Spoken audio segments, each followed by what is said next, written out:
है। बेंच ने 4 पॉइंट को है रेज किया उसमें। बेंच ने पहले कहा कि नोटिस तो हम इस पे इशू करेंगे।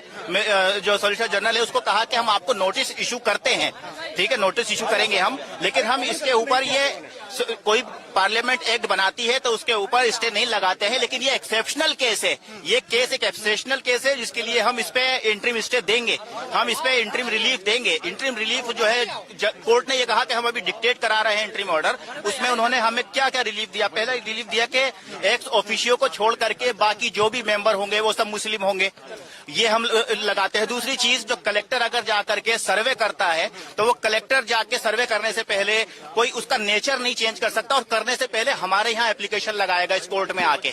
तीसरा, ये उस कोर्ट ने कहा कि जो भी प्रॉपर्टी है, चाहे वो वक्फ बाय यूजर है या चाहे वो रजिस्टर्ड है, उसका डी नोटिफाई नहीं करेगी सरकार जब तक हम ये मामला नहीं सुन रहे हैं। तो ये चारों ही चीजें हमें चाहिए थी और यही चीजें कोर्ट समझ चुका और इसी चीज के ऊपर कोर्ट हमें जो है वो इंटरिम ऑर्डर दे रहा है। तो तुषार मेहता लिटरली गिड़गिड़ाने लगे कोर्ट के सामने कि हमें और सुन लिया जाए, हमें और टाइम दे दिया जाए, हमें कल के लिए रख दिया जाए। तो जज ने काफी रजिस्ट होकर के फिर हमने भी कहा कि ठीक है, आप इनको अपॉर्चुनिटी दीजिए, मिस्टर मेहता को आप सुनिए और फिर हम भी कल और कुछ सुनाएंगे कोर्ट को। और कल 2 बजे के लिए ये रखा गया है। अल्टीमेटली ऑर्डर पास नहीं हुआ है, जो ऑर्डर पास नहीं हुआ, लेकिन जजेस क्या चाहते हैं, कोर्ट कैसा सोच रहा है वो हमें पता चल गया और कोर्ट किस तरीके से फैसला, कोर्ट पूरा मैटर समझ चुका है, सेंसिटिविटी समझ चुका है और कॉन्स्टिट्यूशन कैसे जो है वो वायलेट हो रहा है वो कोर्ट समझ चुका है।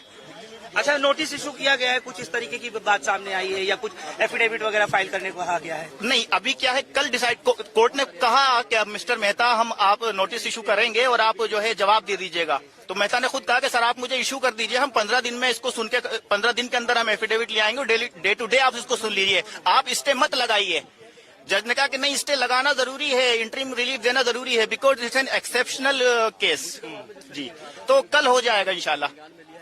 बाकी पिटीशन जो है मुजीबुर रहमान साहब, उसको कब सुनने की बात कही है कोर्ट ने? वो तो इसके साथ कनेक्ट हो जाएंगी। जज साहब ने ये कहा है कि जिसकी पिटीशन आज 11 बजे तक आ गई थी उसको आज सुना गया है। कुछ लोगों ने मेंशन की अपनी पिटीशन, उनको जज साहब ने नहीं सुना है, कोर्ट ने नहीं सुना उसको। वो नेक्स्ट जो है जब वो लिस्टिंग होगी, स्क्रूटनी पार करके जब आएगी तब उसको देखा जाएगा। कल 2 बजे? कल 2 बजे।